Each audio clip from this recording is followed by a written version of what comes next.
عمر مبسوط وكأنك مالك حاسب لمباراة حلب بعد كم يوم أي حساب؟ لا ان شاء الله حنفوز. انا بوثق بالوحده، الوحده بعمره ما انخذل بيوم. ان شاء الله بنفوز المباراه الجايه وبناخذ الفاينل. عم تنتظركم مباراة صعبة جدا رغم انه الاتحاد بده يفوز بالمباراتين ليفوز باللقب، ولكن المباراة الجاي صعبة للغاية. والله مباراة صعبة، جمهورهم كتير قوي، بس الحمد لله هلا فزنا. واذا خسرنا لا سمح الله بحلب ان شاء الله حنرجع هون على الفيحاء وما بنطلع الا مبسوطين وبالكاس ان شاء الله. اليوم كانت المباراة متوازنة إلى أبعد المراحل، حتى اللحظات الأخيرة حسمت عن طريق المدربين، حسمت عن طريق أشياء أخرى.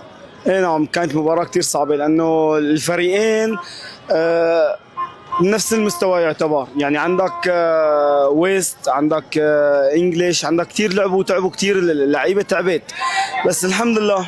ألف مبروك للوحدة والدوري إلنا. المباراة كانت صعبة كتير بس لأننا نحن الوحدة فزناها.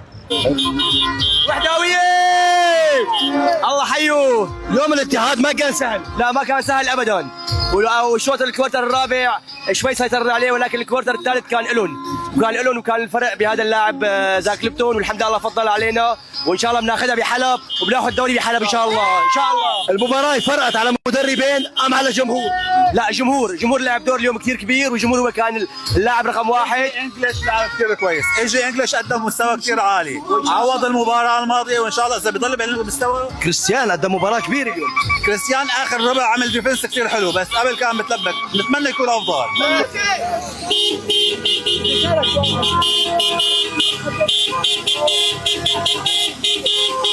شو الوضع؟ هات شوف احكي لي. والله الوضع الكل فرحان، احلى عالم، احلى دنيا، الحمد لله انه ربحنا. الوحده اليوم كان باداء عالي كثير. ايه والله بدنا ناخذها من حلب، اخذناها من حلب، من شارب حلب، بدنا ناخذها من حلب. يلا مو فايد. ان شاء الله بدنا ناخذها بحلب. هي صعبة بس ان شاء الله ما بصعب شيء، نحن نادي الوحدة وان شاء الله بنفوز بحديقتنا، حديقة الشهباء ان شاء الله. واذا ما فزنا هون الدوري ما بيطلع من برا الشام، وبدنا ناخذها وان شاء الله.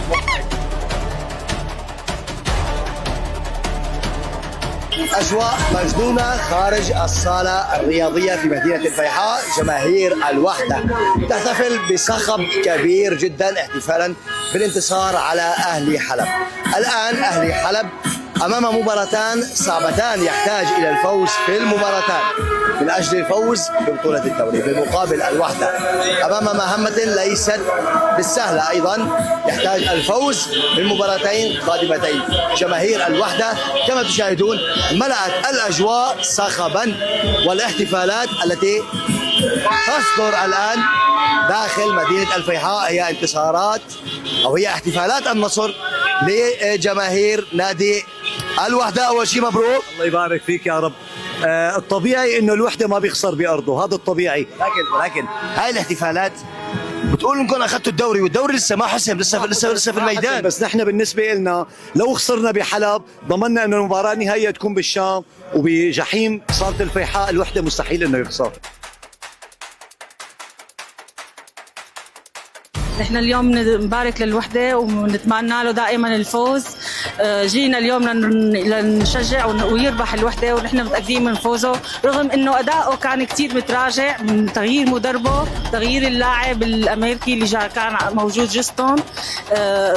كان كتير الاداء متغير، وانا بتمنى يرجع الوحدة مثل ما كان. نحن بنادي الوحدة، اهلنا علمونا ان نحب الوحدة بالخسارة والفوز.